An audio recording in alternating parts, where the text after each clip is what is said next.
Tout le monde et bienvenue dans un nouvel épisode couture. Comme vous l'avez vu, on se retrouve pour une revue de livres. Je vais vous parler du livre Les bases de la couture, patronner les robes d'Harumi Maruyama. Allez, c'est parti!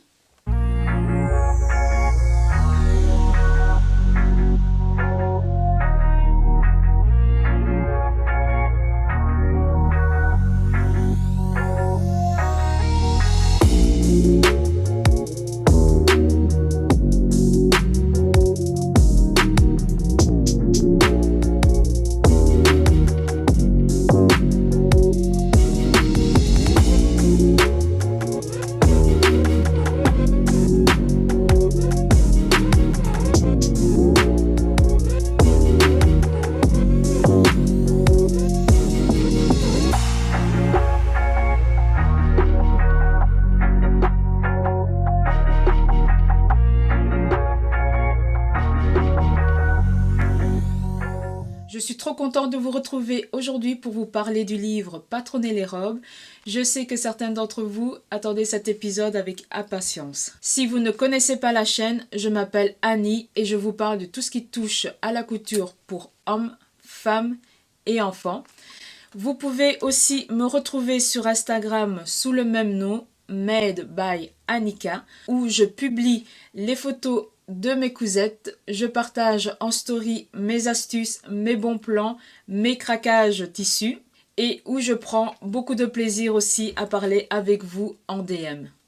Alors si tout ça vous plaît, je vous invite à vous abonner à ma chaîne et d'activer la cloche. Je vais arrêter de blablater, parlons couture.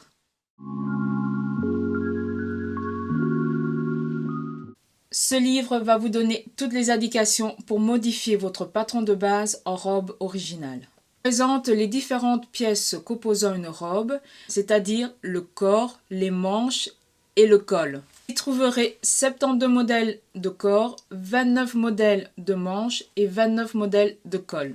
Le livre est divisé en 4 chapitres qui sont donnés sous forme de cours. 3 cours de base qui vous donnent les notions indispensables à la modification du modèle et un cours intensif expliquant le tracé de patron. Vous y trouverez en plus la planche de patron de buste et de manche de base qui sont déclinées en 9 tailles et un cahier technique à la fin du livre. Pour info, il existe 3 autres types de livres. Il y a patronner les hauts, patronner les jupes et patronner les pantalons. Je ne vais pas vous montrer page par page le contenu de livre, tout simplement parce que il y a beaucoup d'informations et je n'ai pas envie de vous perdre.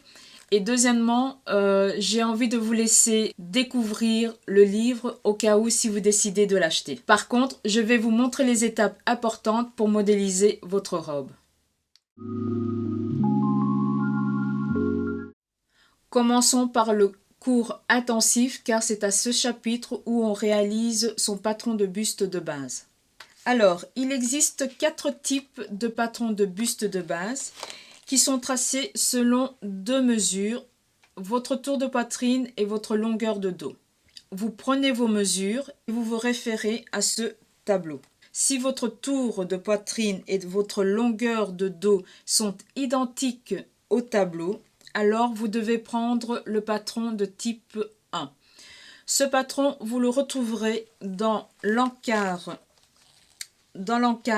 ici, à la fin du livre. Et alors, vous devez juste reporter votre patron en fonction de votre taille et ajouter les pinces. Par contre, si votre tour de poitrine est identique et que votre longueur de dos est différente, alors vous devez prendre le patron de type 2. Donc, vous devez partir du patron de type 1 et vous devez le modifier au niveau de la ligne de taille en fonction de vos mesures. Si votre tour de poitrine est différent et qui se trouve entre 2 tailles, alors vous devez retracer les 2 patrons. Vous devez reporter les patrons des 2 tailles et retracer votre patron au milieu de ces 2 tailles. Je ne sais pas si c'est très clair, mais tout est bien noté en tout cas dans le livre. Si par contre vos mesures ne correspondent pas aux mesures du tableau, alors là vous devez tracer votre patron. Ne vous inquiétez pas, toutes les étapes sont bien indiquées au niveau du livre. Il faut savoir que le patron de base de la manche qui est proposé dans l'encart correspond au patron de buste de base de type 1 et 2. Si vous utilisez les patrons de type 3 et 4, alors là, vous devez réaliser quelques modifications. Maintenant que vous avez votre patron de buste et de manche de base, on arrive à la partie la plus intéressante, c'est-à-dire la modélisation de la robe.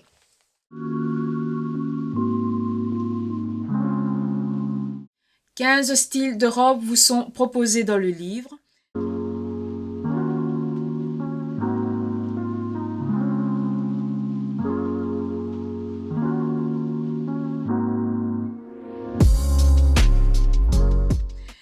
Prenons par exemple la leçon 8, la découpe à la taille marquée, donc qui se trouve page 42. Comment ça se présente? Donc, comme vous pouvez le voir ici, vous avez le dessin technique. Pour tous les modèles, c'est la même chose. Donc, vous avez le dessin technique avec les indications des modifications. Ici, la description des modifications à réaliser pour obtenir ce modèle. Et vous avez à chaque fois les photos du modèle obtenu sous les différents angles, donc le dos, le côté et le devant. Selon moi, c'est vraiment le gros point fort de ce livre. C'est cette vue photographiée du modèle, je veux dire réel, donc cousu dans une toile. Cela nous facilite vraiment l'imagination de notre robe, de notre future robe.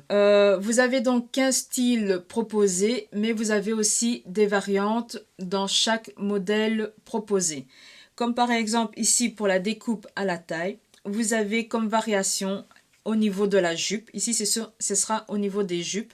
Vous avez la jupe crayon, la jupe à pans, jupe froncée, jupe plissée. Enfin, je crois que vous avez quand même... il y a 1, 2, 3, 4, 5, 6... 7, 8, 9, 10, 11, 12, 13, 14, 15, 16... Enfin, vous avez 16 variantes de modèles de jupe pour la leçon 8. Maintenant que vous avez choisi votre style de corps de robe, on passe aux manches.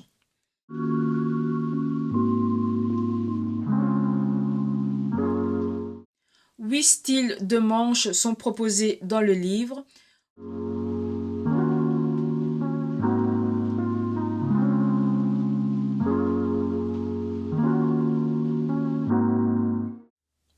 Pour chaque modèle, il existe aussi des variations. Je vais prendre par exemple la manche ballon qui se trouve page 86, c'est la leçon 2. C'est la même configuration que pour le corps de robe, c'est-à-dire dessin technique, description des modifications à réaliser et les photos du modèle. Tout comme le corps de robe, vous avez aussi des variations pour chaque modèle. Vous avez la possibilité de réaliser la manche ballon sur une version courte, à plis et des manches tulipes.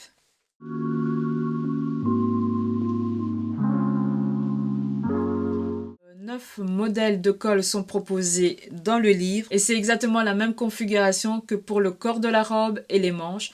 Donc 9 modèles avec des variations.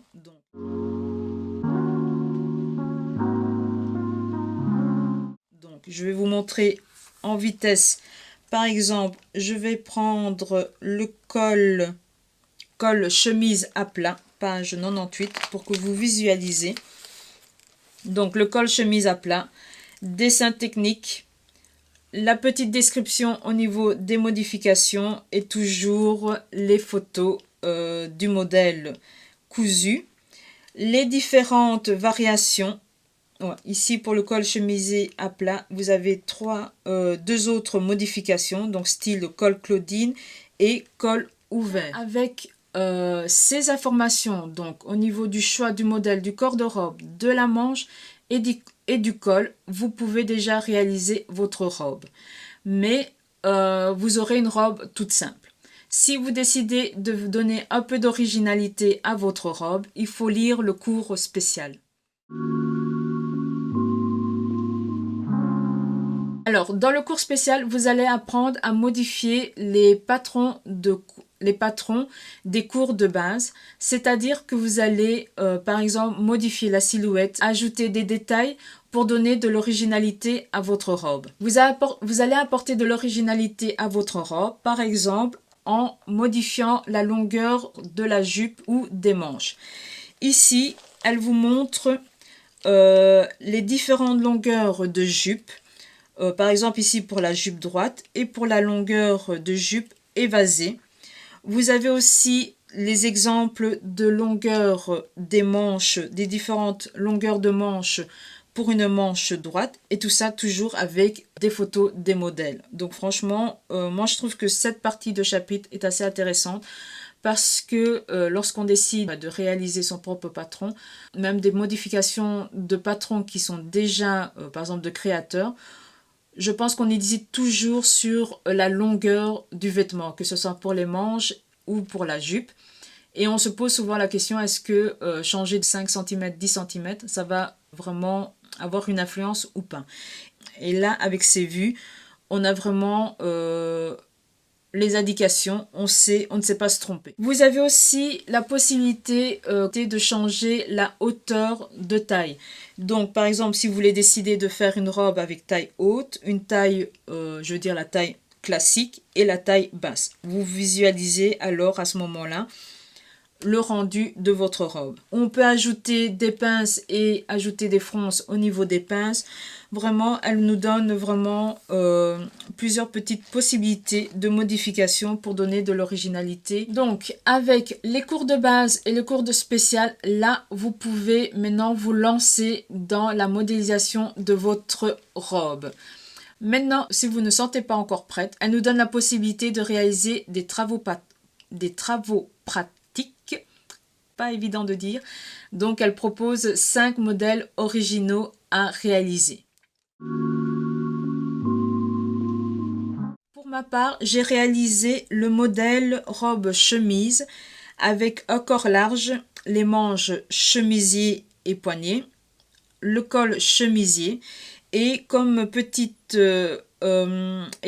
comme petite customisation qu'elle propose, c'était avec des plis devant et dans le dos. Donc voici mon modèle. Moi, je l'ai cousu dans une popeline de coton. J'ai réalisé quelques petites modifications au niveau des poignets des manches. Elles sont un peu plus longues que celles proposées dans le livre. Toutes les étapes de réalisation sont décrites dans une seule page. Lorsqu'on regarde comme ça peut faire peur parce que tout est condensé, vous avez beaucoup d'informations en une seule page, mais c'est assez bien structuré et franchement, on a vraiment toutes les indications, il suffit de suivre. Pour ma part, moi, je n'ai pas rencontré de difficultés à patronner cette robe. Par contre, vous n'avez aucune explication au niveau du montage du vêtement. Même s'il existe un cahier technique à la fin, je ne conseille pas ce livre à des vrais débutants. Il faut avoir de l'expérience dans le montage du vêtement. J'ai cousu une deuxième robe à partir du livre. Je la porte en ce moment. Je ne vais pas vous en montrer plus car vous la verrez plus en détail dans la deuxième partie de la vidéo. Vous allez me suivre dans mon aventure de patronage, de modélisation et de couture. On se retrouve la semaine prochaine pour la suite de la revue de livres. Allez, à plus!